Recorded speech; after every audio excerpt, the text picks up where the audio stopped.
Assalamualaikum warahmatullahi wabarakatuh. Alhamdulillah wassalatu wassalamu ala Rasulillah wa ala alihi wa sahbihi wa man wala.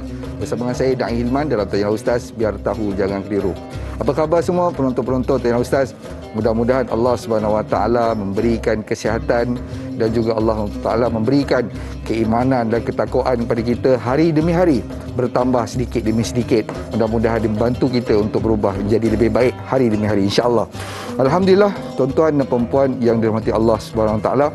Pagi ini kita akan bicarakan topik suci rohani dan fizikal, iaitu dalam slot hadis dalam Tanya Ustaz, biar tahu jangan keliru. Mudah-mudahan perkongsian yang dilakukan pagi ini oleh Al-Fadhil Ustaz kita, insya-Allah sebentar lagi, yang saya akan perkenalkan, mudah-mudahan bagi manfaat kepada kita semua, insya-Allah.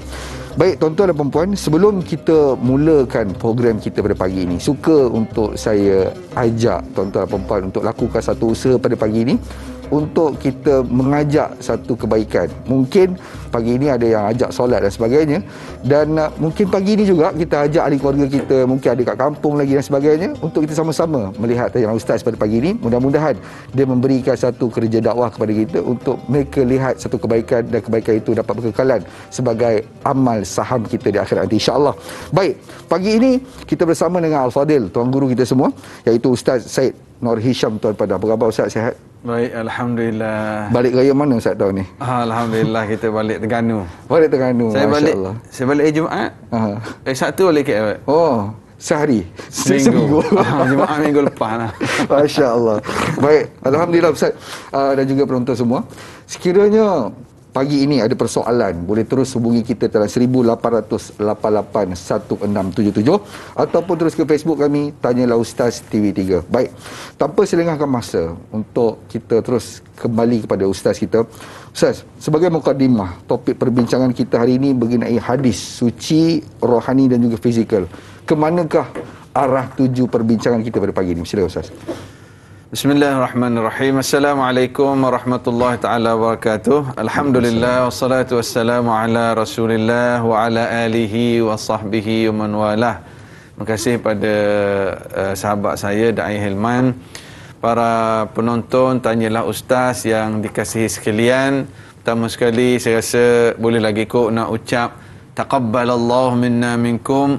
Semoga-moga Allah Ta'ala terima segala amalan kita sepanjang Ramadan baru-baru ni, dan selamat Hari Raya Aidilfitri, maaf zahir batin.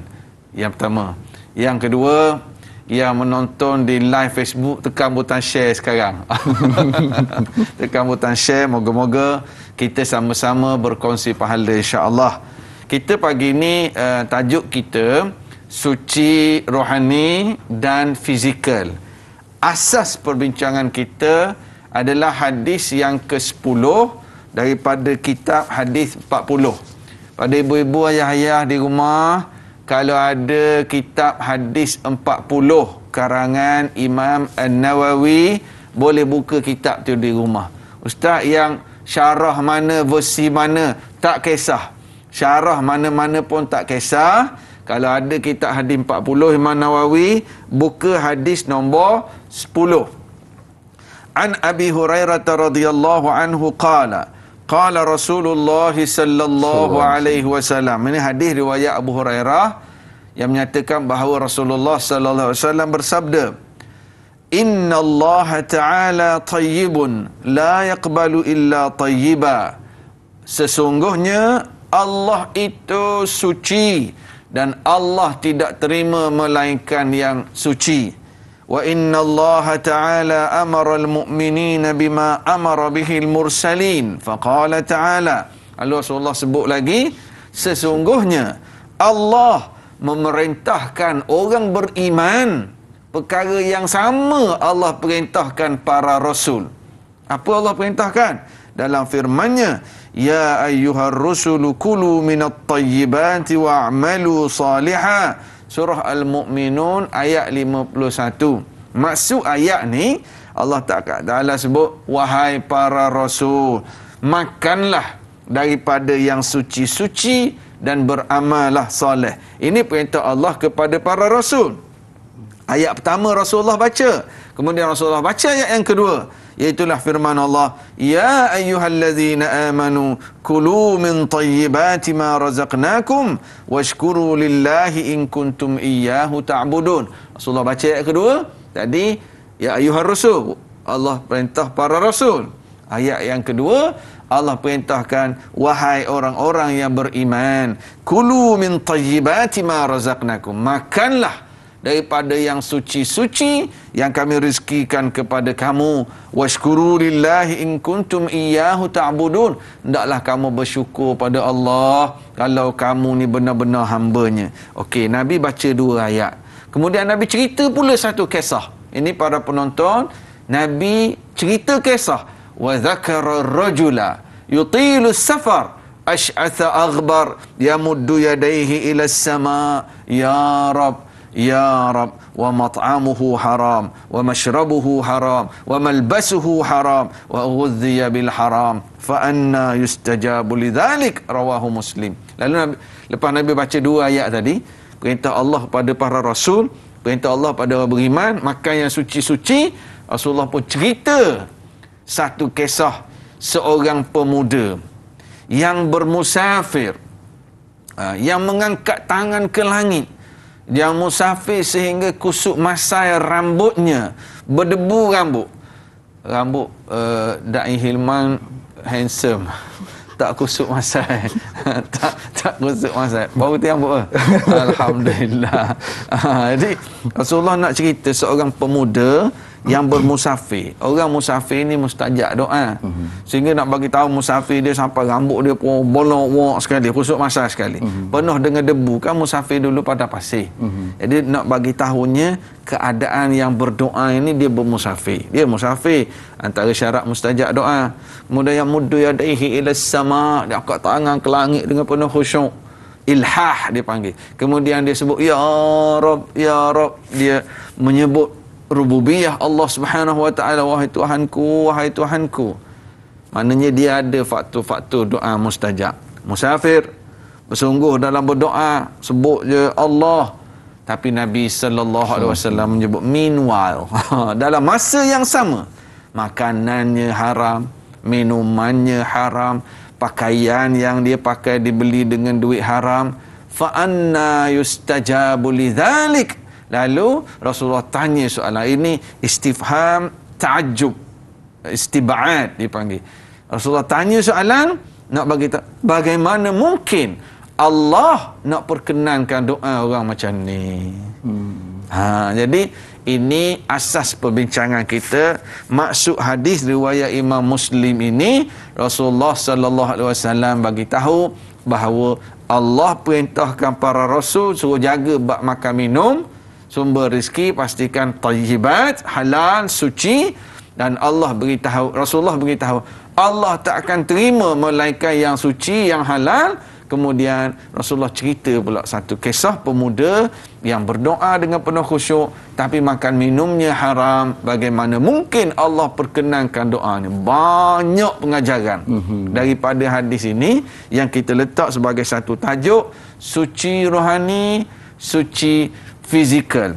Ada adab berdoa, ada perkara yang menghalang doa daripada mustajab, dan ini perkara yang perlu kita elakkan. Bila ayat-ayat yang dibaca tadi, Ibnu Abbas baca ayat ni kat Rasulullah, perintah supaya makan yang suci bersih. Ibnu Abbas baca, tiba-tiba ada seorang sahabat namanya Sa'ad bin Abi Waqqas. Dia shortcut, teman. Bila dia dengar perintah supaya makan yang suci halal ni, kamu Sa'ad bin Abi Waqqas dia kata, ya Rasulullah, ud'u Allah an yaj'alani mustajabad da'wah. Sa'ad bin Abi Waqqas kata, wahai Rasulullah, tolong doa minta dengan Allah supaya Allah jadikan saya orang yang mustajab doa. Maknanya dia shortcut. Dia minta Rasulullah doa makbul. Rasulullah tolong minta dengan Allah supaya Allah jadikan saya orang yang mustajab doa. Pandai dia. Rasulullah kata, ya Sa'dun, atib mat'amaka takun mustajabad da'wah. Rasulullah kata, wahai Sa'ad, perelokkan, jaga makan minummu, nescaya kamu akan jadi orang yang mustajab doa. Jadi bila dia minta nak jadi orang mustajab doa, Rasulullah highlight isu jaga makan minum, sumber rezeki.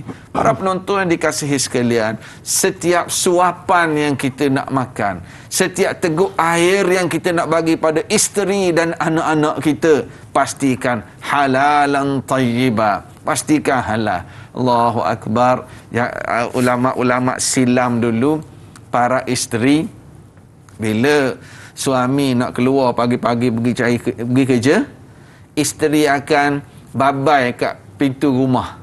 Isteri dan anak duduk nak babai lah, nak flying kiss tu. Lalu mereka berkata, bang, ayah, kami dapat sabar kalau terpaksa makan roti-roti yang kering, tapi kami tak sabar kalau abang bawa balik makanan yang haram. Allah. Maknanya nak ayatnya, kalau makan roti-roti kering tak apa, kami sabar, kami okey. Yang kami tak okey kalau abang bawa balik makanan daripada sumber yang haram. Allahu Akbar. Moga-moga para ayah, para suami, para ibu yang bekerja, kita tengok rezeki yang kita nak bagi ke anak-anak kita adalah daripada yang halal. Kadang-kadang kita duk usir, ustaz, berapa anak saya tak dengar cakap? Berapa ustaz, kami duit banyak tapi tak bahagia hidup, stres, depression. Bergaduh je suami isteri. Cuba cek makan minum kita itu, adakah benar-benar halal ataupun tidak. Bagaimana cara harta ni jadi haram, nanti kita akan bincang banyak lagi sebab-sebab. Baik, alhamdulillah. Mukaddimah. Itu mukadimah yang mungkin kita boleh faham apakah hala tuju perbincangan kita pada hari ini. Allah selalu sebut dalam Quran, wa qala rabbukum du'uni astajib lakum. Selalu dengar Allah kata, kau doa aku akan makbulkan. Rupa-rupanya ada terma dan syarat. Hari ini kita akan ceritakan terma dan syarat. InsyaAllah saya nak ambil satu soalan yang bertuah pada pagi ini. Yang pertama iaitu pada Rosdin Samah. Assalamualaikum Ustaz dan Da'i serta kru-kru yang dirahmati oleh Allah Subhanahu Wa Taala.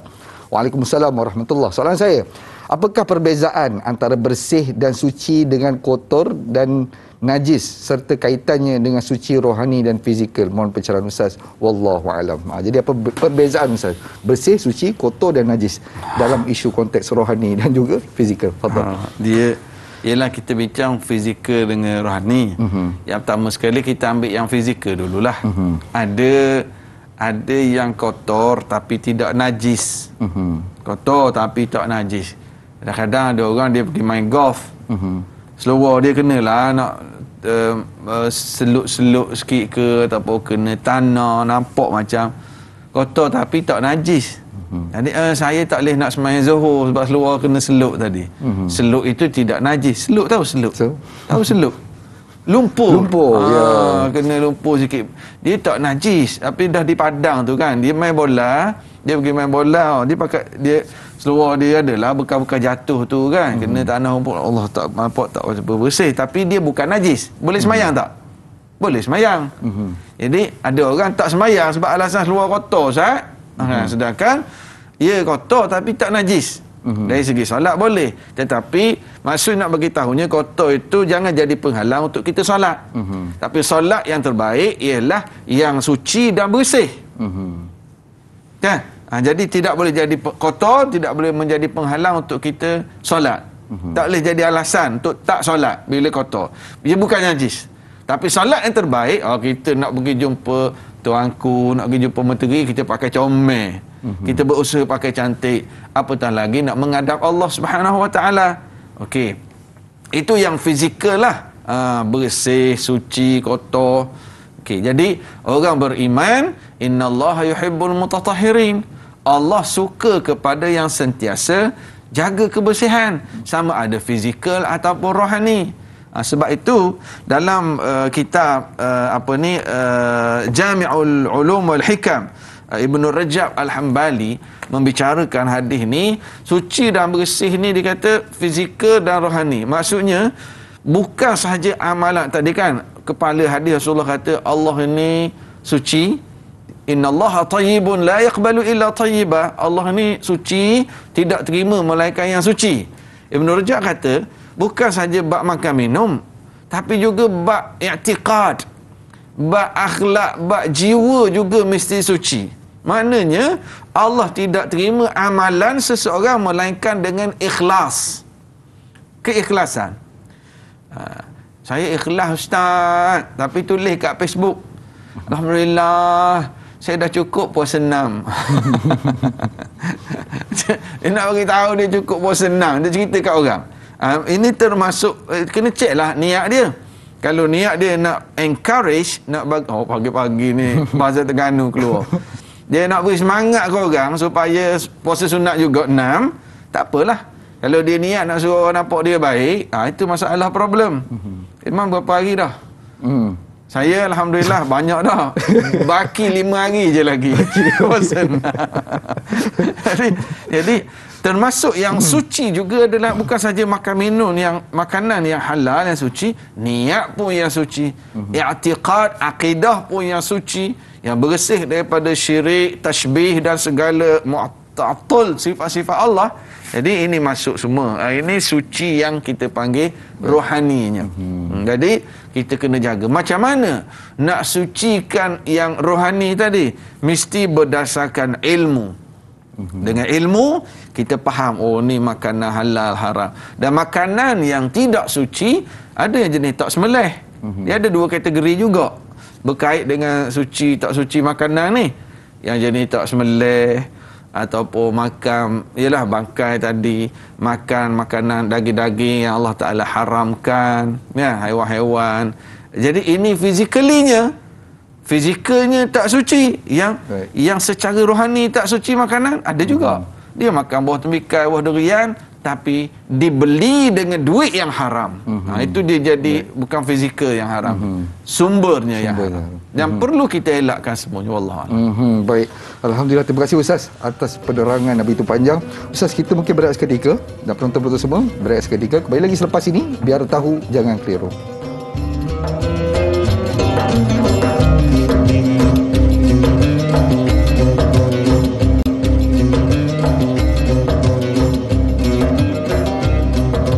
Alhamdulillah, baik kita lagi dalam Tanya Ustaz, biar tahu jangan keliru. Terima kasih buat penonton setia Tanya Ustaz mungkin yang baru bersama kita pada pagi ini. Saya ucapkan ahlan wa sahlan, selamat datang ke rancangan Tanya Ustaz ini. Mudah-mudahan diberi manfaat kepada diri kita dan juga sahabat kita dan orang sekalian kita, insya-Allah. Baik, hari ini topik perbincangan kita suci rohani dan fizikal. Dalam konteks ataupun kita punya skop besar kita adalah perbincangan hadis. Jadi insya-Allah tuan-tuan dan puan-puan yang dimuliakan oleh Allah Subhanahu Wa Taala, tadi Al-Fadhil Ustaz kita sudah menceritakan sedikit sebanyak hala 7 perbincangan kita pada pagi ini. Yang kita boleh simpulkan adalah ini antara syarat ataupun penerimaan bagaimana Allah Subhanahu Wa Taala untuk terima makbulkan doa kita. Jadi insya-Allah sebelum saya terlupa, sekiranya ada persoalan boleh terus hubungi kita dalam 18881677 ataupun terus ke Facebook kami Tanyalah Ustaz TV3 untuk bertanyakan soalan gambar saya dan juga Fadhil Ustaz. Dan jangan lupa untuk kita share live Facebook di page Tanyalah Ustaz ini, insya-Allah. Baik, tuan-tuan dan puan-puan, tanpa selengahkan masa, saya nak baca satu soalan lagi di Facebook daripada Hasnain Wahid. Assalamualaikum Ustaz dan Da'i serta tenaga kerja. Waalaikumsalam warahmatullahi. Bagaimanakah pemakanan yang baik-baik dan halal itu boleh mempengaruhi kesucian rohani dan fizikal seseorang? Sekian, terima kasih. Okey Ustaz, bagaimana Ustaz kita nak tahu pemakanan ini boleh mempengaruhi fizikal, rohani ataupun jasmani? Silakan Ustaz. Memang sangat-sangat mempengaruhi. Sangat-sangat mempengaruhi. Kalau kita cuba kaji, kita tengok sekolah-sekolah tahfiz di India, di Pakistan, di Turki, di negara-negara Arab, mereka banyak yang ada supplier khusus untuk makan minum pelajar. Ini pihak khusus ini je yang supply ayam, telur, daging. Bahkan ada tahfiz-tahfiz yang hanya sediakan daging yang diambil daripada daging ibadat korban untuk student. Mana setiap kali musim korban, daging korban itu dikumpul, stok, freeze untuk setahun. Sehinggalah datang korban tahun depan. Kerana apa? Kerana mereka sangat mementingkan halalan tayyiban. Kerana mereka tahu dan yakin bahawa kesan makan minum tadi memberi kesan pada jiwa pelajar dan juga pada fizikal. untuk bantu mereka menghafal. Jadi sebab itulah apabila para generasi salafus salih, generasi awal Islam yang salih, mereka ini bila baca ayat 27 surah Al-Maidah, innama yataqabbalullahu minal muttaqin, sesungguhnya Allah hanya menerima amalan daripada orang yang bertakwa. Disebut oleh Ibn Rajab Al-Hambali, walihada kanat hadhihi al-ayah yashtaddu minha khawfus salaf ala nufusihim fakhafu an la yakunu minal muttaqin alladhina yataqabbalu Allahu minhum.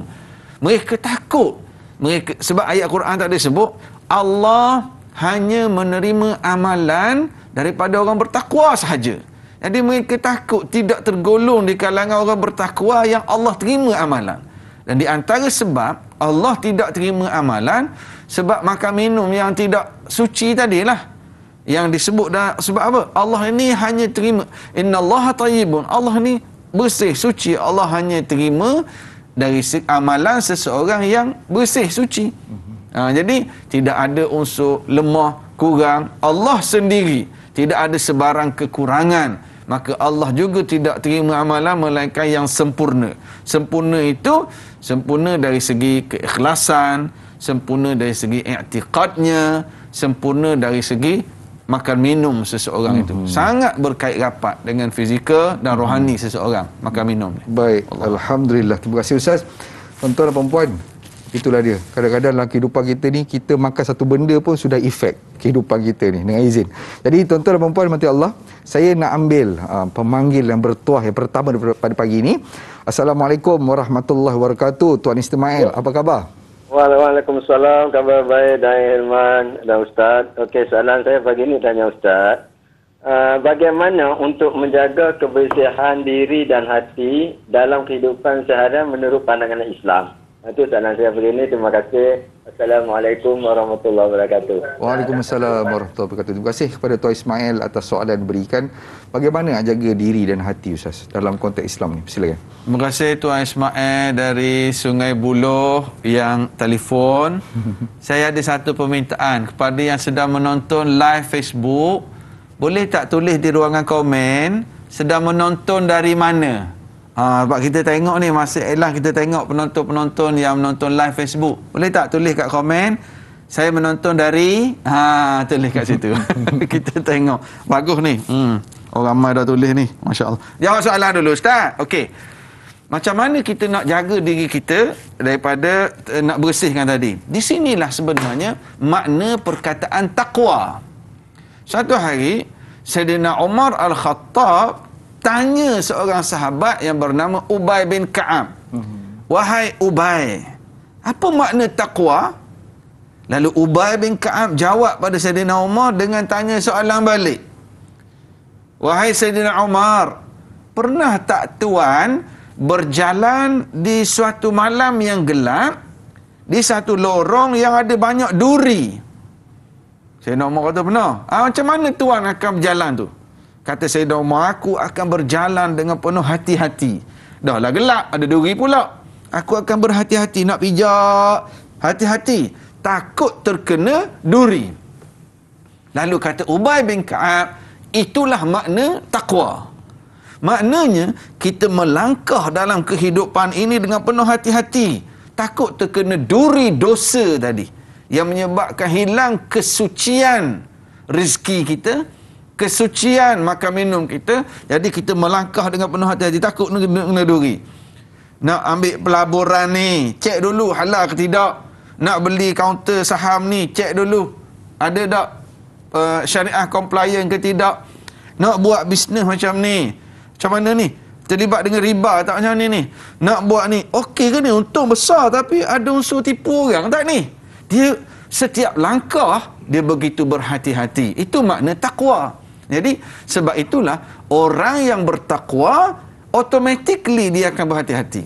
Dan kita alhamdulillah baru saja melalui proses sebulan untuk menyirami, membajai takwa dalam diri kita sepanjang bulan Ramadan. Kenapa Ustaz kata gitu? Sebab Allah sebut ibadat puasa ni endingnya, matlamat utamanya, la'allakum tattaqun. Moga-moga kamu jadi orang bertakwa. Jadi ibadat puasa nak develop lagi, nak kuatkan takwa kita. Dengan adanya takwa, maghrib 7.20. Tengok jam baru 7 suku. Imam makan tak 7 suku? Tak. Itu tak makan kan? Kita letak kuah je dah pinggang dulu. Itu tak makan, itu takwa. Tak ada orang pun kat rumah. Tengok jam 7 suku, dah maghrib 7.20, kita tak makan lagi. 7.18. Kita cubit je ikan, daging tu, ambil nasi. 7.18. Kita tengok je nasi. Kita makan lagi. Itu takwa. Walaupun tak ada orang, walaupun tak ada CCTV. 7.19. Makan lagi? Tak. Hidup main gitu nasi dengan lauk. Dia tak makan. 7.20, Allahumma lakasum tu puan. Takwa sedang dilatih walaupun orang tak nampak. Memang biasa tak masa bulan puasa, panas-panas letih nak sembahyang Zuhur, ambil wuduk tu berkomor banyak air, masuk banyak keluar sikit air, ada tak? Pernah tak? Pernah ada pengalaman tak? Oh, tak pernah lagi. Tak pernah. juga. saya pernah buat tu cerita tu masa ejah 2. Ayah Zuhur, komor air banyak masuk keluar sikit. Sekarang tak buat dah, sekarang tak buat dah.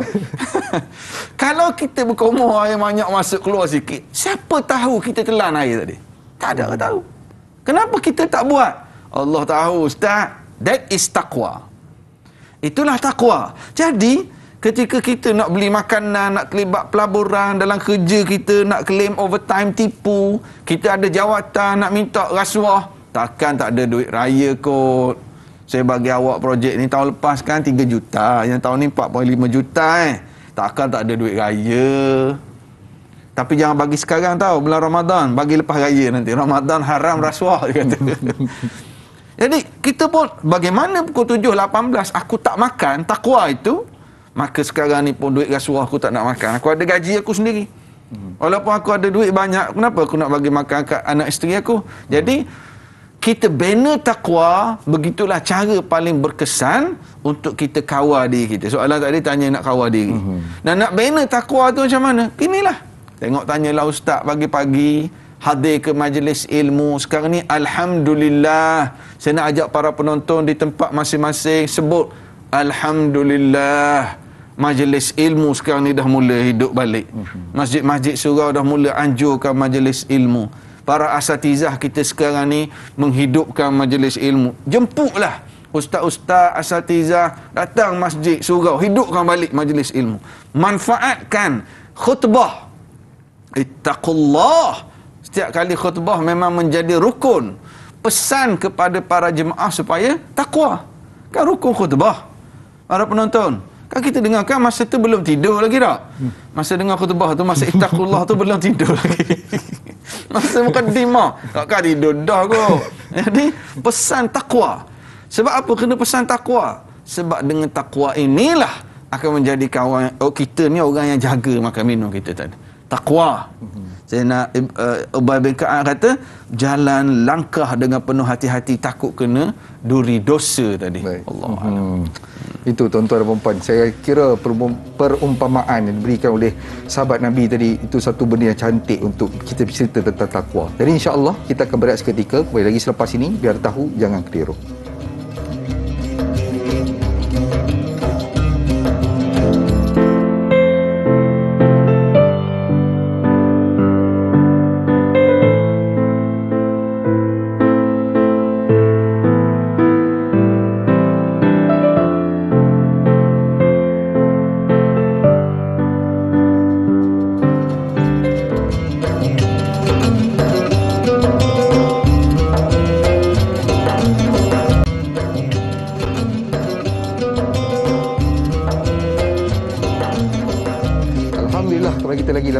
Tanya Ustaz, biar tahu jangan keliru. Masih lagi topik perbincangan kita, suci rohani dan fizikal dalam konteks perbincangan hadis. Jadi insya-Allah tuan-tuan dan puan-puan mati Allah sekalian, pagi ni kita dah bicarakan sedikit sebanyak, ataupun sebenarnya dah ada beberapa tips untuk kita menghadapi cara-cara ataupun bagaimana untuk kita perbaiki diri kita untuk jadi orang lebih bertakwa, dan bagaimana untuk kita meminta doa dan Allah makbulkan doa tu. Jadi tuan-tuan dan puan-puan mati Allah sekalian, sebelum kita pergi lebih lanjut, saya nak ucapkan terima kasih kepada sahabat-sahabat penonton Hatanah Sani daripada Singapura, Akhiruddin daripada Bandar Enstek, daripada Bentong pun ada ni, Mas Zaliza Arif daripada Bentong, faham, Masya Allah. Daripada Perak, Ipoh Nur Sumayyah daripada Setiu pun ada, Masya Allah. Ngapa Ustaz ke apa? Setiu. Rosdi Wanik, Masya Allah. Terima kasih banyak buat semua sahabat penonton yang sudi bersama kita pada pagi ini. Saya kira bukan saja di Malaysia, bahkan seberang laut pun ada. Jadi insya-Allah mudah-mudahan ini bagi manfaat kepada diri kita dan juga sahabat andai kita dan juga orang sekeliling kita, insya-Allah.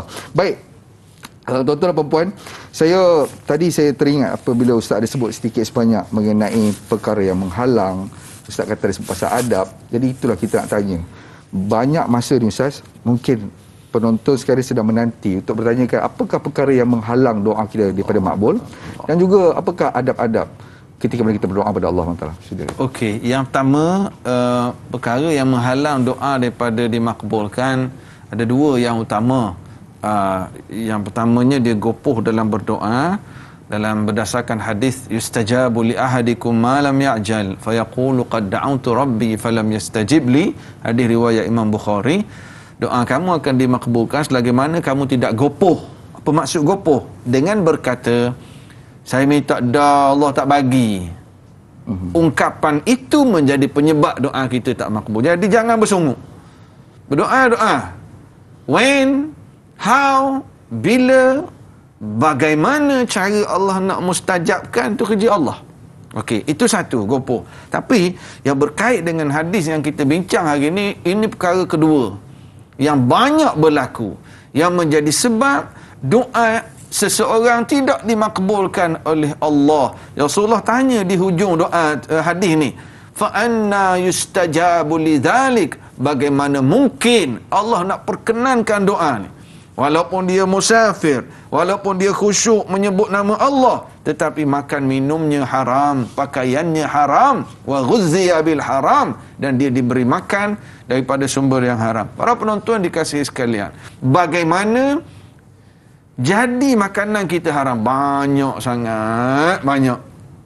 Apatah lagi dalam suasana pasca COVID-19 ini. Suasana tertekan ekonomi, suasana orang bisnes ada sebahagiannya yang drop, suasana tak cukup PT. Jadi adanya manusia yang tak peduli dah halal haram, yang pentingnya aku dapat duit. Dalam perniagaannya dia menipu, dengan customer dia tipu, dengan partner bisnes dia sendiri dia tipu. Lepas tu duit itu dibeli makan minum. Dia berpuasa di Ramadan, dia menahan diri daripada makan makanan yang halal, tiba-tiba dia berbuka dengan makanan haram. Allahuakbar. Macam mana tu Ustaz? Ya, dia tak makan makanan halal, dia buka dengan makanan haram. Dak Ustaz, saya buka kurma nasi ayam. Ya, kurma nasi ayam. Tapi duit itu awak beli dengan cara claim overtime, tipu dengan company awak. Dengan cara awak ada jawatan, awak minta rasuah dengan orang. Awak beli kurma, beli nasi ayam. Jadi buka dengan makanan yang haram. Lepas tu dia duduk persoal, apa Ustaz? Saya rasa tiap-tiap malam saya tahajud. Anak saya tak dengar cakap juga. Saya rasa baru ni Ustaz saya berdoa, kena dah Lailatul Qadar Ustaz. Saya tengok pokok pisang sujuk dah. Tapi sebab apa tak mustajab lagi? Sebab apa? Rupa-rupanya ada makan minum yang haram. Dia bekerja, dapat gaji penuh, tetapi waktu bekerja 2-3 jam dia mengular. Orang Melaka sebut apa? Mengulau. Bertukar menjadi ular. Dia dapat gaji penuh, tapi waktu kerja dia buat benda lain. Waktu kerja dia duduk meniaga part time online, jadi dropshipper. Nak jadi dropship tak salah, tapi mestilah di luar waktu kerja kita. Dapat gaji penuh. Jadi kita bimbang. Perkara-perkara ni ramai mana yang berniaga tipu. Allahu Akbar. Orang bawa kereta pergi bengkel, konsultansi tipu. Ni kena tukar dah barang ni, kena tukar baru. Oh, tak boleh dah. Sedangkan barang itu boleh servis. Dia renovate rumah, bagi quotation harga begini, semen begini, tile macam ni, roofing macam ni, wiring macam ni, besi apa ni, konkrit macam ni, saiznya berapa mm, berapa cm. Itu quotationnya. Tetapi bila dia buat, dia tidak ikut spek sebagaimana dijanjikan. Ketuk tai kat bawah dinding ni penuh rasa semin. Ketuk yang tinggi gelonggong. You know gelonggong? Dia ketuk dinding tu. Maknanya dia semin tak penuh. Sebut harga masuk batang konkrit tebal. Bila dia buat, letak besi nipis je. Halus. Mana orang cek dalam semin? Tipu dalam perniagaan. Duit itulah dia kata untung bisnes. Renovate rumah orang, buat construction. Dia pergi umrah. Dia pergi berdoa depan Kaabah. Duit tipu. Allah tak perkenan doa. Antara yang menjadi sebab penghalang doa kita mustajab. Ingat ni para penonton yang dikasihi sekalian. Tak bayar hutang orang. Dalam keadaan dia mampu. Dia ada duit. Ni, sewa rumah tak bayar. Dia buat bisnes besar-besar, tunjuk kereta besar masuk IG. Sewa office tak bayar. Sewa office tak bayar. Sewa kedai makan tak bayar. Sewa rumah tak bayar. Allahu Akbar. Macam mana nak dapat berkat bisnes? Kononnya sponsor buka puasa kat masjid. Tapi dia main con. Tak bayar pada subcon. Ada yang macam ni. Kat masjid dia suka belanja jemaah masjid. Sekali belanja 200-300 ringgit. Makan roti canai, makan nasi lemak. Tetapi orang masjid pujilah. Dia suka belanja orang. Tapi no, subcon dia 400,000, 700,000 dia tak bayar. Hutang orang. Dalam keadaan dia mampu. Tu tak cerita dia tak bayar gaji pekerja lagi. Allahu Akbar. Para penonton dikasihi sekalian, hadis yang kita bincang ni sangat besar sebenarnya. Yang mana orang duk unsip, apa Ustaz saya doa tak makbul lagi? Ada isteri yang berdoa Allah tak makbul. Sebab apa? Suami bawa balik makanan yang haram. Itu yang Nabi sebut tadi ada 4 perkara. Wa mat'amuhu haram, wa mashrabuhu haram, wa malbasuhu haram, wa ghuzziya bil haram. Makanannya haram, minumannya haram, pakaiannya haram dan diberi makan dari sumber yang haram. Ni isteri berdoa tak makbul. Ini anak berdoa tak makbul sebab ayah, mak claim overtime tipu, beli makanan untuk anak-anak. Sebab ayah minta rasuah di tempat kerja. Allahu Akbar. Jadi Ustaz, kalau Ustaz cerita bab tak bayar hutang tadi tak boleh tak? Matlul ghani zulmun. Rasulullah sallallahu alaihi wasallam sebut, orang ada duit tapi sengaja tangguh tak bayar hutang, ini satu kezaliman. Ya, cuba tanya pemiutang yang beri hutang. Sakit jiwa. Tengok kawan tu makan makanan sedap, pergi shopping, pergi bercuti, hutang aku tak bayar. Kan? Ini menjadi sebab kita jadi makanan yang haram. Ustaz, saya memang janji nak bayar 5,000, 10,000 sebulan Ustaz installment kereta rumah. Itu tak apalah, berdasarkan agreement. Dia tak masuk dalam hadis orang ada duit yang menangguh jadi zalim. Tidak, sebab dia ada perjanjian. Jadi ini semua perkara-perkara yang menyebabkan makanan yang asalnya halal, dia makan nasi lemak, nasi ayam, roti John masuk Islam dah lah. Johan. Asalnya semua tu halal. Tapi bila beli dengan duit yang haram, itu maksud hadis tadi. Nabi kata, fa anna yustajabu lidzalik. How come? Bagaimana mungkin Allah nak perkenankan doa macam ni? Allahu Akbar. Waliyadzubillah. Baik. Alhamdulillah. Terima kasih Ustaz. Benda perkara yang kita kena ambil cakna bila Ustaz sebutkan tadi, makan, minum, pakaian dan diberi makan dari sumber yang haram. Ini antara perkara yang menghalang doa kita pada mustajab oleh Allah Subhanahu Wa Taala. Jadi kita nak ambil soalan seterusnya daripada Facebook, daripada Sar Rasid Cik Si. Assalamualaikum Ustaz dan Da'i. Waalaikumsalam warahmatullahi. Lumrah manusia sering gelisah dan keluh kesah. Adakah kesucian fizikal membentuk serta emosi dalam diri seseorang atas faktor hasil daripada pemakanan, gaya hidup dan persekitaran, manakala kesucian rohani bebas daripada tekanan, kebimbangan dan kemurungan berasaskan gaya hidup Islamik? Saya suka kat sini Ustaz bila disebut gaya hidup Islamik dan faktor pemakanan. Adakah kaitannya fizikal dan juga rohani? Silakan. Soalan dia adakah? Maka jawapannya ya. Memang betul sangat. Memang betul sangat. Memberi kesan kesucian fizikal, membentuk emosi. Sekarang ni antara penyakit yang banyak dalam masyarakat, depression, anxiety, penyakit jiwa. Penyakit jiwa. Bila dipanggil troubleshoot, bila cari punca rupanya antara punca dia ada kait dengan makan minum. Allah. Apalah jadi stres sangat. Rupanya tidak jujur dalam urusan mencari rezeki. Kenapa keluarga jadi tertekan, anak-anak tantrum, anak-anak ketagihan gadget, hilang rahmat dan kasih sayang dalam keluarga. Isu kecil je, balah bergaduh sampai jatuh satu talak. Kisnya budu tak cukup je. Jadi bergaduh besar. Ataupun dalam bahasa agama kita sebut hilangnya barakah. Allahu Akbar. Hilang barakah. Bila hilang barakah, itu yang akan menyebabkan depression tadi tu, yang menyebabkan anxiety, tekanan. Ustaz, tengok dalam akaun duit banyak, bisnes besar. Kalau dalam IG, dalam Facebook, dalam Twitter, dalam TikTok, happy je. Happy semua.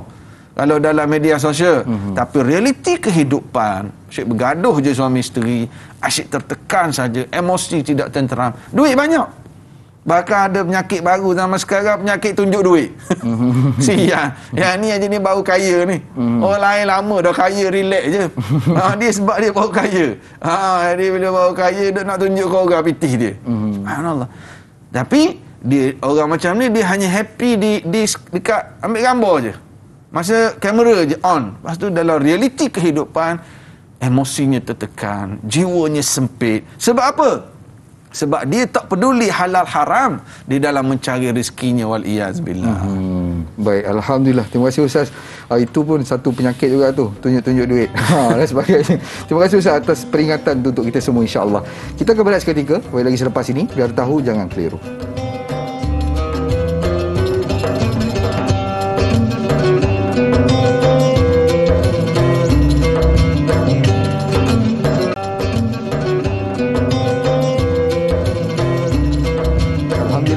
Dalam majlis ilmu Tanya Ustaz, biar tahu jangan keliru. Masih dalam topik pengajian hadis suci rohani dan juga fizikal bersama dengan Fadil Ustaz Nur Hisham Tuan Padang. Jadi alhamdulillah, terima kasih buat penonton-penonton setia Tanya Ustaz, dan mungkin yang baru bersama dengan kita, saya ucapkan selamat datang. Terima kasih untuk melihat atau menonton siaran Tanya Ustaz, dan mudah-mudahan ini memberi asbab hidayah untuk diri kita dan seluruh umat Nabi SAW. Jadi insya-Allah kita nak baca soalan daripada Syahira Alia Muhammad. Assalamualaikum Ustaz Da'i dan semua. Waalaikumsalam warahmatullahi. Selain menyuruh umatnya agar selalu menjaga kebersihan, Rasulullah sallallahu alaihi wasallam juga mengajar kita cara menjaga kebersihan.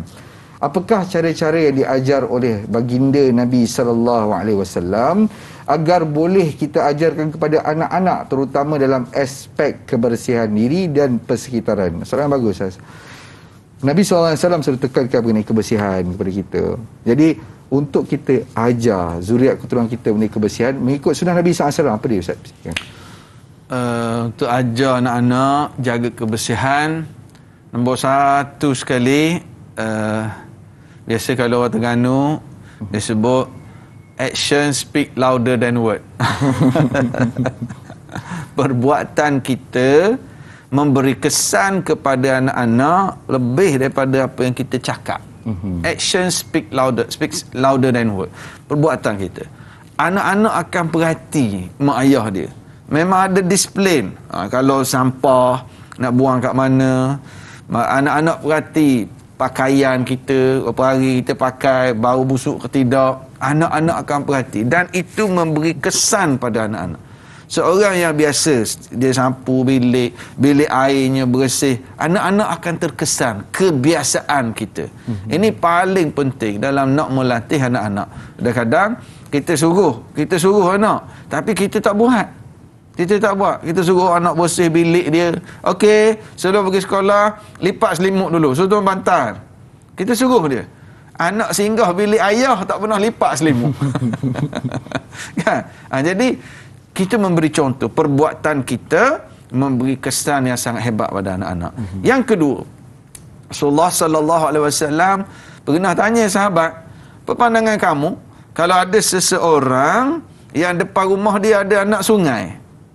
Setiap hari dia mandi 5 kali sehari kat sungai tu. Macam mana badan dia? Sudah pastilah bersih wahai Rasulullah, jawab para sahabat. Demikianlah dengan al-wudu, berwudu. Berwuduk itu menyucikan kamu daripada dosa-dosa kecil, berguguran dosa apabila kamu sentiasa berwuduk. Kalau 5 kali solat, maknanya dia kena berwuduk. Dan alangkah besarnya pahala orang yang sentiasa dirinya dalam keadaan berwuduk. Itu penyucian jiwa juga. Kalau sekarang musim Covid, selalu kena basuh tangan, kena sanitize. Dalam Islam lama dah ajar kebersihan ni, berwuduk. Bahkan sangat baik kalau orang yang tengah kuarantin kena Covid ke, Islam ajar lama dah. Istinsyaq, sedut air ke hidung ni kemudian hembus. Subhanallah. Saya pesan pada sahabat-sahabat yang tengah kuarantin kena Covid, Nabi ajar lama dah bersihkan kita punya saluran ni, ENT ke apa benda, laluan kat sini ni, bersihkan. Bagai juga rawatan orang ada masalah sinus, itu kebersihan fizikal, berwuduk. Dan Rasulullah sallallahu alaihi wasallam, kita ada baca doa selepas wuduk tu, di antaranya Allahumma ja'alni min ibadika min al-mutatahhirin. Ya Allah, jadikanlah aku di kalangan orang yang sentiasa bersuci. Minta doa juga, beritahu anak-anak, tunjuk contoh, amal berwuduk, mandi. Dan kita ada mandi-mandi sunat. Ini pun di antara cara bersih. Jadi lifestyle kita akan memberi kesan bagaimana cara kita nak mendidik anak-anak. Para penonton yang dikasihi sekalian, ada orang yang dia jaga kebersihan fizikal saja, tapi jiwanya tak jaga. Dengki kat orang, nak menunjuk baik, rasa akulah paling baik. Itu pun masalah juga. Jadi kita jaga bersih fizikal luaran, dan juga kita jaga bersih dalaman juga. Allah. Baik, alhamdulillah. Terima kasih Fadil Ustaz. Kita nak ambil pemanggil yang seterusnya daripada Pekan Pahang, Haji Omar. Assalamualaikum warahmatullahi wabarakatuh. Waalaikumsalam warahmatullahi wabarakatuh. Dai Hilman dan Ustaz Nur Hisham Tuan Padang. Ya, saya Omar Abdul Majid dari Felda Cini Timur 3, Pekan Pahang. Assalamualaikum Ustaz dan Dai. Waalaikumsalam warahmatullahi wabarakatuh. Selamat hari raya kepada Ustaz dan Dai. Haji Omar, Ya, saya. Haji Omar, berapa hari dah puasa Syawal? Oh, saya baru 2 hari lah Ustaz. Ya Allah, lebih pada saya. Saya baru sehari. Saya baru 2 hari Ustaz. Banyak open house, banyak lah. Moga-moga Allah Ta'ala bagi kita dapat sempurnakan puasa 6 ni, dan para penonton semua insya-Allah. Soalannya? InsyaAllah. Soalan saya begini Ustaz. Seperti kita sedia maklum, bila suci rohani, ataupun dikatakan banyak mengatakan spiritual, ataupun dalaman kita ini, apabila dah suci dalam tu, itu yang paling sukar untuk sucikan Ustaz. Hasad, dengki, tapi apa semua, iri hati, semua ada. Dan itu penyakit spiritual tu, dalaman tu. Soalan saya, apakah kaedah yang terbaik sebagai mana bulan Ramadan sebulan kita dah okey, cantik, baik, tingkah laku semua baik, spiritual baik, dalaman rohani. Jadi apabila Syawal ni akan terus istiqamah, dan puasa 6 kata Ustaz tadi penuh, dapat suatu pahala seumpama puasa setahun. Jadi suci rohani, bagaimana kaedah terbaik untuk sucikan rohani, spiritual dalaman seseorang itu supaya kekal terus sepanjang tahun. Itu soalan saya Ustaz dan Dai. Terima kasih banyak Ustaz dan Dai. Assalamualaikum. Waalaikumsalam warahmatullahi wabarakatuh. Terima kasih kepada Tuan Haji Omar atas soalan yang diberikan mengenai isu iri hati Ustaz. Kaedah yang terbaik. Apakah kaedah terbaik untuk kita kekalkan momentum kebaikan kita ni sepanjang tahun? Silakan Ustaz. Ya, saya seronok tengok komen-komen sahabat-sahabat yang menonton live ni. Ada juga, boleh tak tolong tulis berapa hari lagi baki puasa 6? Cuba tulis kat ruangan komen, ada berapa hari lagi baki puasa 6. Ada yang tulis, saya baki 6 hari lagi. Ada juga. Subhanallah. Okey, kita balik pada persoalan Tuan Haji Omar tadi. How? Macam mana dia nak pastikan tadi, nak sucikan jiwa daripada penyakit dengki, dan bagaimana dia nak sucikan jiwa supaya terus kuat dan istiqamah berada dalam ketaatan, bukan saja dalam bulan Ramadan tapi seterusnya. Dalam bab dengki dulu, para ulama menyatakan, Imam Ghazali pun ada menyebut dalam merawat sakit dengki ni, nombor 1 sekali kita kena fikir ialah bila kita dengki macam saya kan. Kalau saya dengki janggut Hilman, dia boleh keluar situ, dengki rapok sokok dia tinggi sangat, saya kena fikir yang Hilman miliki ni siapa yang bagi? Allah bagi. Jadi jiwa kita yang dia ada bisnes dia maju, anak dia ramai, berjaya. Siapa bagi? Siapa bagi? Allah bagi. Jadi kalau aku nak marah kat dia, aku rasa dengki, sebenarnya aku rasa sesuatu pada pemberian Allah kepada dirinya. Ubat untuk penyakit dengki, kita kena ada fikir siapa yang beri kat dia tu. Yang aku tak puas hati tu. Apa ustaz restoran saya orang ada juga tapi restoran dia orang beratur. Apa saya orang tak beratur? Allah yang buka rezeki. Kadang-kadang makanan sama sedap je. Kita kena fikir siapa yang beri pada orang yang kita dengki tu. Yang pertama. Yang kedua, ubat untuk bersihkan jiwa kita sudah pasti. Kita kena banyak berada dalam majlis ilmu. Bila duduk dalam majlis ilmu Allah, dengki. Kita dengar hadis Nabi. Penyakit dengki ini kanar, seperti api yang memakan kayu-kayu kering. Begitulah dengki memakan amalan soleh kita. Kita ada buat amal soleh, kita ada penyakit dengki. Nabi kata penyakit dengki ni dia memakan amal soleh, hilang amal soleh, hilang pahala kita. Sebagaimana api memakan kayu api yang kering. Macam mana jadi gitu ustaz? Kalau kita sembahyang sunat, ya. Bila saya dengki, saya fitnah. Saya sabotaj. Jadi di dunia, di hari akhirat saya kena bayar balik pahala saya pada akhirnya jadi muflis di hari akhirat wal-iyazubillah. Bila kita duduk dalam majlis ilmu, kita akan dengar bahayanya penyakit dengki. Kita akan kenal aku ni rupanya ada dengki dalam hati aku. Yang kedua, ini majlis ilmu. Yang ketiga, carilah kawan-kawan yang saleh. Carilah kawan-kawan yang sibuk dengan dosa sendiri, yang sibuk dengan aib diri sendiri daripada sibuk duk cari hal orang. Bahasa sekarang, bahasa agama kita sebut carilah sahabat-sahabat yang soleh. Bahasa modernnya iman sekarang ni orang panggil carilah circle. Circle, duduk dalam grup WhatsApp, grup-grup yang positif, grup-grup yang tak sibuk duk dengki hal orang. Yang penting macam mana aku nak majukan diri aku. Demikian juga samalah soalan Tuan Haji Abdul Majid tadi, nak kuatkan jiwa supaya terus istiqamah.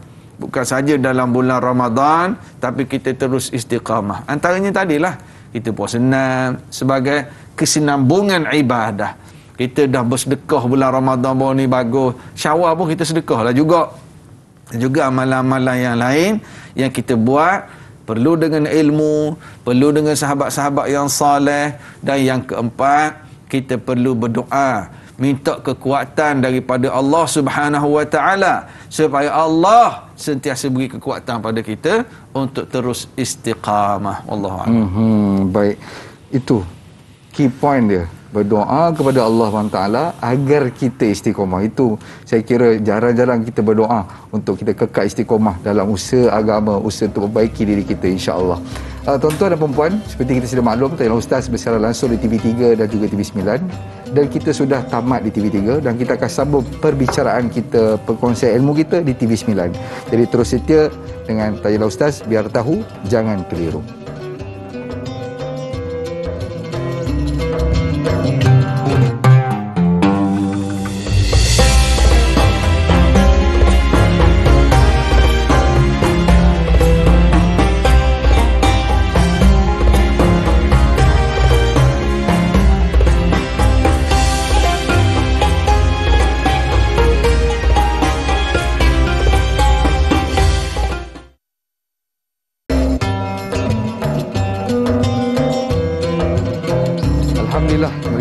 Majlis Ilmu Tanyalah Ustaz, biar tahu jangan keliru. Masih lagi dalam topik perbincangan hadis, iaitu suci, rohani dan fizikal. Hadis yang ke-10 Al-Imam Nawawi rahimallahu ta'ala. Jadi tuan-tuan dan puan-puan mati Allah sekalian, terima kasih saya ucapkan kerana setia dengan program Tanyalah Ustaz. Dan juga yang baru bersama kita, saya ucapkan selamat datang, selamat menonton. Dan terima kasih juga buat sahabat-sahabat kita di Singapura, di Brunei saya baca tadi, ada di Indonesia, ada di negara-negara yang lain, dan terutamanya di Malaysia, hampir ke seluruh negeri ada yang menonton pada pagi ini. Jadi terima kasih kami ucapkan, dan mudah-mudahan perbincangan dalam Tanyalah Ustaz ini menjadi asbab hidayat untuk diri kita dan juga seluruh umat Nabi sallallahu alaihi wasallam, insya-Allah. Baik tuan-tuan dan puan-puan yang dirahmati Allah sekalian, Pagi ini bersama dengan Al-Fadhil Ustaz Syed Nur Hisham Tuan Padang, kita dah bicarakan bagaimana keadaannya satu orang yang mana dia berdoa kepada Allah SWT, tapi Allah SWT tidak mengangkat doanya. Antara faktornya adalah makan, minumnya daripada bukan sumber rezeki yang halal. Persoalannya, saya nak tanya Al-Fadhil Ustaz. Ustaz, kita baru di TV 9 ni. Kita nak, orang kata apa, buka TV 9 ni dengan satu persoalan yang ada orang dia baik, suka sedekah, tapi sumbernya daripada rasuah. Ada orang pula dalam keadaan memang suka membantu orang, tapi dia ni scammer. Dan juga ada orang yang mungkin tersalah buat investment, buat pelaburan yang mungkin haram di sisi Islam, dah dapat duit dah pun. Jadi macam mana kaedah dia, Ustaz? Adakah Allah terima rezeki-rezeki yang macam ni untuk diguna untuk jalan Allah SWT? Silakan. Dia memang berlaku perkara ni macam ni, Hilman. Dia tadi apa, dia rasuah. Dia juga dilihat suka bersedekah. Dia scammer. Betul orang. Ini memang wujud. Dia dengan jawatannya ataupun dengan ruang yang dia ada, dia minta rasuah. Tapi dia bersedekah. Hakikatnya sedekah yang sebenar datang daripada iman. Jadi yang jenis menipu orang bisnes, dalam bisnes, yang kaki rasuah, yang scammer, money laundering, dia orang ni bersedekah yang pertama sekali untuk nampak baik. Untuk nampak baik. Supaya orang dia nak mengaburi mata masyarakat yang dia ni sebenarnya scammer. Tapi masa dibongkarkan nanti, supaya dia kononnya dia ada banyak buat kebaikan, tolong orang susah, tolong orang ni. Ini memang satu taktik sebenarnya. Yang dia menderma tu 200-300 ribu, yang dia scam orang berpuluh-puluh juta. Jadi nampak baik. Ini satu, dengan niat dia supaya nampak baik. Yang kedua, ada juga yang jenis kaki rasuah, bisnes tipu orang, scammer ni, dia bersedekah dengan kefahaman dia bahawa perbuatan dia ni dapat cover dosa dia. Dan inilah kejahilan. Dia menyangka dalam surah Al-Kahfi tu kan, dia menyangka ahsanu amala, dia sangka dia buat amal baik, tapi rupanya amalan dia itu tidak diterima oleh Allah Subhanahu Wa Taala. Dia rasa, aku dah kuat dah, okey Ustaz, tak apa Ustaz, saya walaupun saya dapat projek ni dengan cara rasuah, tapi selepas nanti untung nanti saya tolong rumah anak yatim. Ustaz, saya untung ni dalam 800 ribu, 50 ribu saya akan bagi pada masjid. Kejahilannya menyebabkan dia keluar fatwa sendiri bahawa dengan cara yang haram ni aku bersedekah dapat bersihkan. Maka jawapannya hadis Rasulullah sallallahu alaihi wasallam yang diriwayatkan oleh Imam Muslim. Sabda Rasulullah sallallahu alaihi wasallam, la yaqbalu Allahu salatan bighairi tuhurin wala sadaqatin min ghulul. Hadis riwayat Imam Muslim, hadis yang sahih. Allah tidak menerima salat tanpa wuduk, tanpa bersih, tanpa wuduk. Macam mana awak nak sembahyang awak tak ada wuduk? Allah tak terima tanpa sebarang uzur. Allah tidak terima sedekah daripada ghulul, daripada harta yang haram. Contohnya dia pergi perang, ada harta rampasan perang yang belum diagihkan, dia ambil dulu, dia cerik dulu. Dia ambil dulu harta rampasan perang yang bukan halal baginya sebelum diagihkan, dia ambil senyap-senyap. Daripada harta itu dia bersedekah. Allah tak terima sedekah macam ni. Jadi pada orang yang sama ada dua tadi, dia ni scammer, dia khianat, dia rasuah, sama ada dua niat. Niat dia nak suruh orang tunjuk baik, dia sendiri tahu Allah tak akan terima, ataupun dengan niat dia nak membersihkan hartanya, Allah tidak terima juga. Kecuali ada dalam satu situasi orang yang betul-betul ingin bertaubat. Duit haram tadi, mungkin dalam bisnes dia tipu orang, ataupun mungkin dia ni tokel, tak bayar gaji pekerja dia, ataupun dia pernah rasuah dulu. Sekarang ni dia nak bertaubat, dan dia sungguh-sungguh nak bertaubat. Dia nak bersihkan diri dia daripada duit-duit tadi, maka dia sedekahkan, dia infakkan. Yang ni bukan untuk niat dia nak dapat pahala, tetapi dia nak bersihkan harta-harta dia. Dan dia niat, moga-moga pahala sampai kepada dulu staf saya, Ustaz, 13 orang. Saya tak bayar gaji dia penuh. Dia orang lari, saya pun tak nak kontak dah dia. Habis saya nak buat macam mana? Kita bersedekah. Ya Allah, Duit ni dulu sepatutnya aku bayar pada pekerjaku. Sekarang ni aku dah cari, ya Allah, tapi tak jumpa. Cari. Aku masuklah tabur masjid, tahfiz. Moga-moga pahala sampai kepada dirinya. Moga-moga. Maknanya dia buat bukan untuk dia dapat pahala. Dia buat untuk dia bersihkan harta tersebut. Dan yang ujung tadi Hilman sebut, orang yang pernah masuk pelaburan-pelaburan yang tidak halal, dan hati-hatilah pada masyarakat sekalian. Yang pertama sekali, memang banyak sekarang ni dalam masyarakat kita scammers ni. Allahu Akbar. Skill yang begitu hebat. Bahkan guna gambar ustaz-ustaz, guna gambar para pendakwah. Ada yang percaya masuk 1,000, seminggu dapat untung 4,000. Ini di antara ciri-ciri pelaburan tipu. Sedangkan kita ada di SKL kita ada berapa ratus kaunter yang boleh orang nak beli saham yang halal. IPO ada baru ni 2, sekarang ni baru keluar 10 bulan tarikh akhir. Oh, ini 10 bulan dah yang nak beli IPO. Ada satu lagi. Jadi kita ada pelaburan-pelaburan yang halal. Kita ada mentor-mentor, ada coach-coach, ada insan-insan yang ada kepakaran yang ajar kita pelaburan. Yang pertama sekali, orang yang nak terlibat dengan saham dengan pelaburan, yang pertama sekali cari kaunter yang halal. Yang kedua, cari yang bagi untung banyak. How? Macam mana nak dapat? Kena belajarlah. Cari guru-guru yang ada kepakaran. Jadi begitu. Tapi ustaz, saya dulu beli pernah untung 200-300 ribu kaunter yang tak halal. Banyakkan bersedekah sekarang. Banyakkan bersedekah dengan niat. Yang ni yang lepas tadi kan, yang bentuk pelaburan. Tapi kalau yang berkait dengan duit orang, hak orang, kena cari orang tu. Dah tak boleh cari, kita sedekah. Moga-moga Allah Ta'ala terima taubat kita. Wallahualam. Baik, alhamdulillah. Itu kena cari dulu, tak jumpa barulah kita niatkan dalam sedekah. Itu kaedah dia. Jadi insya-Allah kita nak bacakan satu lagi soalan daripada Pak Suli Romli.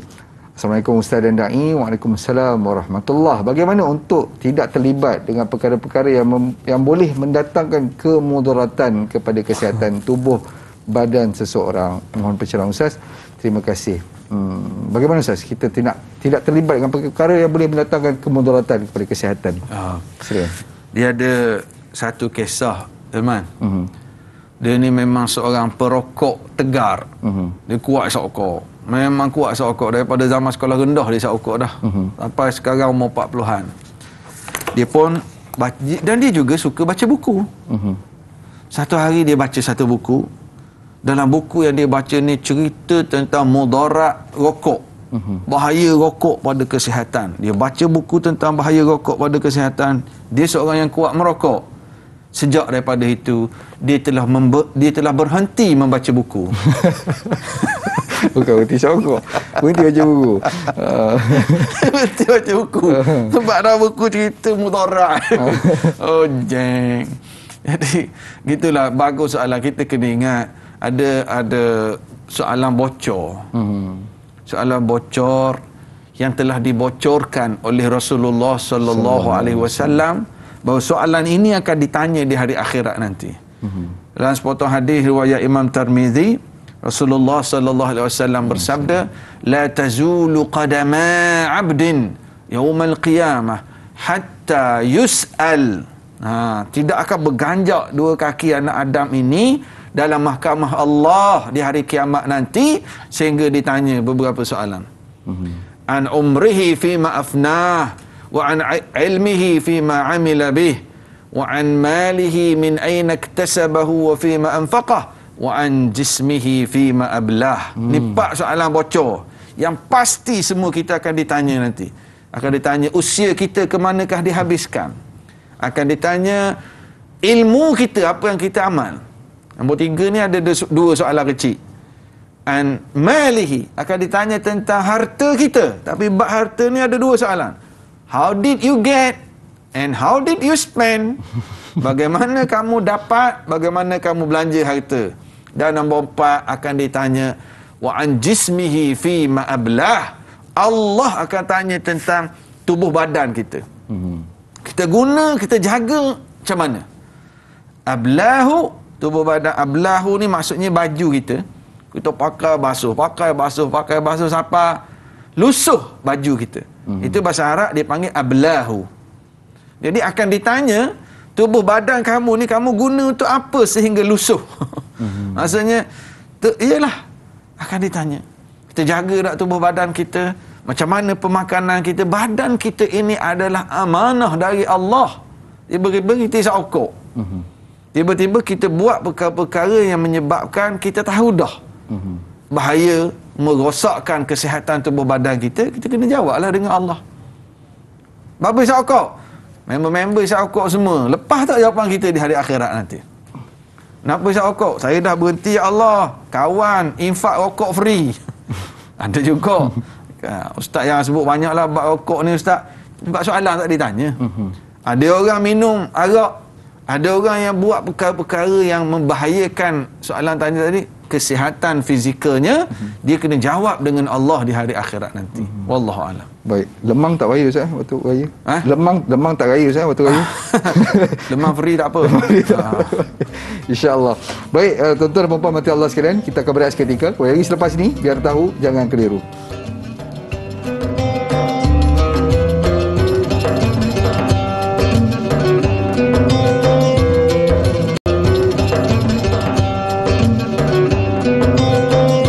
Alhamdulillah, baik, kita lagi dalam majlis ilmu Tanyalah Ustaz, biar tahu jangan keliru. Terima kasih buat penonton-penonton Tanyalah Ustaz.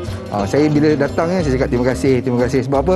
Yalah, tuan-tuan korbankan masa pagi hari ni semata-mata untuk belajar sesuatu dan ambil manfaat daripada program Tanyalah Ustaz ni. Jadi tuan-tuan dan puan-puan mati Allah sekalian, kita masih lagi dalam topik suci rohani dan juga fizikal dalam pengajar hadis kita pada pagi ini. Saya nak ambil soalan daripada Facebook, daripada Rahimah Saud. Istighfar membersihkan rohani. Bagaimanakah situasi orang yang terlalu menjaga kebersihan fizikal sehingga membebankan dirinya dan membataskan pergerakannya? Soalan bagus, Ustaz. Mana kata ada orang yang dia jaga rohani, jaga fizikal terlalu sehingga istilahnya membebankan. Adakah boleh kita membebankan diri kita ataupun perkara ni bagaimana, Ustaz? Silakan. Dia bila melampau itu dilarang dalam agama. Wala tusrifu, jangan melampau. Bila melampau itu masalah problem.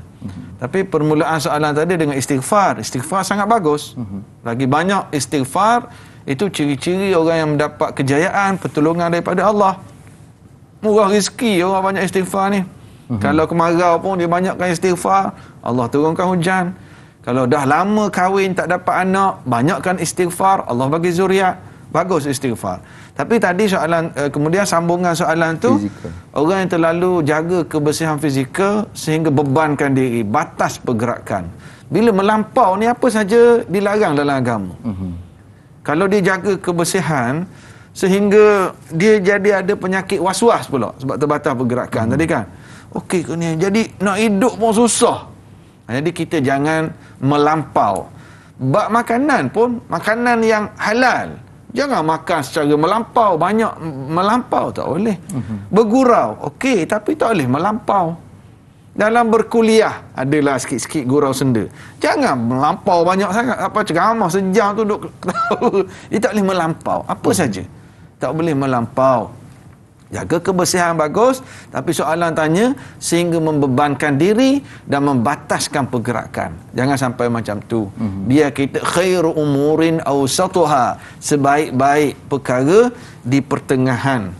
Satu perkara yang saya nak ambil kesempatan sebut, bila terlintas tadi bila cerita bab suci fizikal kan. Kita baru saja sambut raya. Antara masalah yang saya duk tengok, masalah di tempat pembuangan sampah. Di banyak tempat bila datang Ramadan, bila datang Aidilfitri, tong-tong sampah melimpah. Ada yang menyalahkan masyarakat buang sampah dia merata-rata. Ada yang menyalahkan kontraktor kerana tak buat kerja dengan elok. Tapi kontraktor kata jalan jam, nak pergi hantar tak sempat, tong tak cukup, orang kumpul ramai. Ada yang menyalahkan kerajaan, ada yang menyalahkan masyarakat. Apalah kiranya kalau semua pihak memainkan peranan. Semua kita. Masyarakat memainkan peranan, hargai yang kontraktor yang dapat tugas tu. Ambil betul-betul, clearkan dengan niat kita nak bersihkan lokasi fizikal di tempat kita, Bukan sahaja kontraktor, bukan sahaja nak bersihkan lokasi, tapi nak bersihkan rezeki kita. Kita dapat job, dapat tender, dapat duit, pastikan rezeki kita bersih dengan cara bersihkan tempat tu. Ini semua berkait sebenarnya. Dan pada masyarakat, kalau jumpa abang-abang kita yang bertugas angkut sampah, malam raya pukul 1, pukul 2 pagi duduk angkut sampah lagi. Hulurlah duit raya. Boleh bagi RM50, Alhamdulillah. Tak boleh bagi RM50 pun bagi RM10. Tak pun, makasih bang, paling kurang hargai mereka. Semua pihak memainkan peranan untuk bersihkan fizikal di tempat kita, masyarakat kita, rezeki kita, jiwa kita.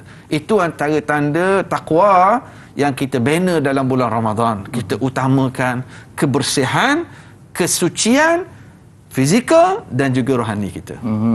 Baik, Alhamdulillah. Terima kasih Al-Fadhil Ustaz. Kita nak terus soalan Facebook daripada Muhammad Faizal bin Ahmad. Assalamualaikum warahmatullahi wabarakatuh. Waalaikumsalam. Solat boleh mencegah dari perkara keji dan mungkar. Soalan saya Ustaz, kenapa ramai yang solat tetapi masih berterusan melakukan perkara-perkara keji dan mungkar? Boleh Ustaz kaitkan hadis ini dan persoalan yang saya kemukakan. Terima kasih atas perkongsian. Bagaimana Ustaz? Solat tapi masih lagi melakukan kemungkaran. Perkara ni ada disebut oleh Al-Imam Al-Ghazali rahmatullah alaih dalam kitabnya Ihya Ulumuddin. Al-Ghazali bawa satu hadis riwayat Imam At-Tabarani bahawa seseorang yang solat tetapi tidak mencegah dia daripada melakukan keji dan mungkar, tidaklah ia berlaku begitu melainkan dia semakin jauh dengan Allah. Maksudnya apa? Solatnya yang tidak berkualiti. Dia solat tapi masih lagi melakukan perkara keji dan mungkar. Tengok, dia solat tapi makan minum haram. Solat tidak berkualiti. Ustaz, dia makan minum halal dah Ustaz, tapi dia solat tidak ada kesempurnaan rukun-rukunnya. Dia solat baca Fatihah tak betul, dia solat tak jaga mana-mana tempat tamak ninah rukunnya. Ustaz, dia baca Fatihah cantik Ustaz, makan minum halal. Yang ketiga, mungkin solatnya tidak khusyuk. Masa solat dia duduk merayap, mikir nak pergi bazar mana, nak beli kuih mana. Tengah solat mikir status Facebook. Tengah solat lepas ni nak tulis status apa, gambar apa nak upload. Dia tidak khusyuk. Jadi kesimpulannya, ada orang yang solat tapi masih melakukan perkara keji dan mungkar kerana solatnya yang tidak berkualiti, tidak memberi efek pada diri dia, tidak mencegah dia daripada keji dan mungkar. Ustaz, kalau macam tu saya tak payah solat lah. Solat pun buat juga. Bukan tak payah solat, baiki solat kita. Daripada berwuduk, daripada di awal waktu, kemudian cara solat, kesempurnaan rukun-rukun qauli dan amali, dan juga kesempurnaan solat daripada segi kekhusyukan, kebersihan sumber rezeki yang kita sebut berulang kali ni. Ia semua faktor kepada kesempurnaan solat. Alhamdulillah, kita hari ni, sebelum ni kita sibuk marah SOP nak semayang, tak boleh jumlah yang ramai, kena jarak dan sebagainya. Alhamdulillah, sekarang kita dah boleh berjemaah di masjid. Tarawih baru-baru ni, solat raya, kita ucaplah Alhamdulillah. Dan maka kita jagalah solat kita sesempurna mungkin, insya-Allah. Baik, itu tanda mukmin. Apa tanda mukmin? Tanda orang Islam? Solat. Jangan lupa solat, insya-Allah. Tuan-tuan dan puan-puan yang dirahmati Allah sekalian, Ustaz, bila kita cerita pasal soal makan, minum ni, selain daripada kita tahu sumber yang haram ataupun perkara tu memang haram, tapi dari segi rohani Ustaz, ada ke Ustaz sebutkan tadi, macam saya tertarik Ustaz dia sebut mengenai dia haram tapi dia tidak najis. Macam mana Ustaz tadi? Macam dalam sumber rezeki rohani ke, dia halal tapi macam tu. Bagaimana Ustaz? Dia asalnya halal. Buah tembikai halal tak? Halal. Tiba-tiba buah tembikai yang dia curi daripada orang, tak halal lah. Buah durian hukumnya halal walaupun tak sembelih. Biasa sembelih buah durian. Sembelih durian tak payah sembelih. Buah tu halal tapi dah buah curi, dia jadi haram. Sebab tu ada dalam bab, para ulama menyebut tadi kita bincang bersedekah dengan duit haram. Kata Ibn Abbas, Abu Darda bila ditanya tentang bersedekah dengan duit haram ni, dia kata seperti seseorang merampas harta anak yatim lalu diberi pada ibu tunggal. Akhdhu malil yatim wa i'ta'uhu lil armalah. Mencuri daripada duit anak yatim bagi pada ibu tunggal. Maksudnya nampak macam nak buat baik, tapi daripada cara yang haram. Yang asal fizikalnya halal, tetapi disebabkan sumber cara dapat itu dengan cara yang haram, maka dia jadi haram. Harta pusaka halal diagihkan, tapi bila adik-beradik tipu harta pusaka adik-beradik sendiri. Selepas si ayah meninggal, tinggal duit beberapa ratus ribu, abang tipu adik-adik perempuan, ataupun dia rampas yang bukan hak adik-adik. Maknanya yang asalnya halal fizikalnya, tapi dari segi rohaninya, hukmi ataupun hukumnya, duit itu menjadi duit yang haram. Dan perkara ini begitu banyak berlaku dalam masyarakat. Ada yang sewa rumah berbulan-bulan tak bayar, lari tengah malam macam tu je. Baru ni ada sahabat saya, dia buat homestay. Penyewa homestay bawa lari bantal, simu. Berat. Jadi macam mana tu? Awak sewa homestay RM400 semalaman, awak keluar dengan bantal-bantal, awak angkut sekali. Jadi ini perkara-perkara yang perlu kita jagalah. Moga-moga Allah Ta'ala kurniakan kepada kita rezeki yang suci, yang mempengaruhi kemustajaban doa kita, insya-Allah. Baik, alhamdulillah. Terima kasih Ustaz. Ustaz, mungkin kita nak sedikit kesimpulan yang ringkas dan juga doa, Ustaz. Silakan. Kesimpulannya, hadis nombor 10 daripada kitab Imam Nawawi ini, Rasulullah sallallahu alaihi wasallam nak tekankan kepada kita perkara utama yang menjadi sebab doa seseorang tidak diterima oleh Allah Subhanahu wa taala, itulah apabila dia terlibat dengan makan minum yang haram. Dan makan minum haram ni ada dua kategori. Haram itself, physically-nya makanan haram, yang insya-Allah kita tak terlibat, kita tak minum arak, kita tak makan bangkai, kita tak makan babi. Sebut babi ya tak? Sebab bila sebut khinzir tu macam tak berapa babi. Betul, je. Tak cukup. Jadi itu kita tak makan. Yang kedua, makanan haram yang hukmi tadi, yang asalnya halal tapi dibeli dengan duit yang haram. Bismillahirrahmanirrahim. Alhamdulillahirabbil alamin. Hamdan yuwafi ni'amahu wa yukafi'u mazidah. Ya Rabbana lakal hamdu kama yanbaghi li jalali wajhika wa 'azimi sultanik. Ya Allah, ya Rahman, ya Rahim, kurniakanlah kepada kami rezeki yang halal yang Kau berkati, ya Allah. Ya Allah, bukakanlah pintu-pintu rezeki untuk kami, ya Allah, untuk diri kami di studio ini dan juga untuk sahabat-sahabat kami yang sedang menonton, ya Allah. Sekiranya rezeki kami sedikit, perbanyakkanlah ia, ya Allah. Sekiranya rezeki kami di langit, turunkanlah ia, ya Allah.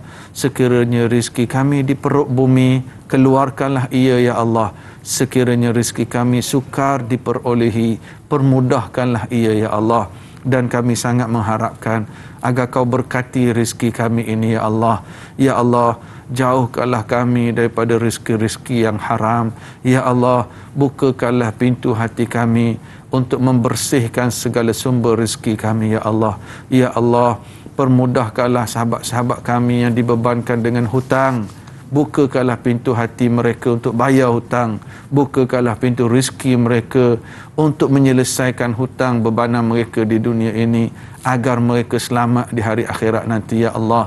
Rabbana atina fid dunya hasanah wa fil akhirati hasanah wa qina adzabannar. Wa sallallahu ala sayyidina Muhammad wa ala alihi wa sahbihi ajma'in.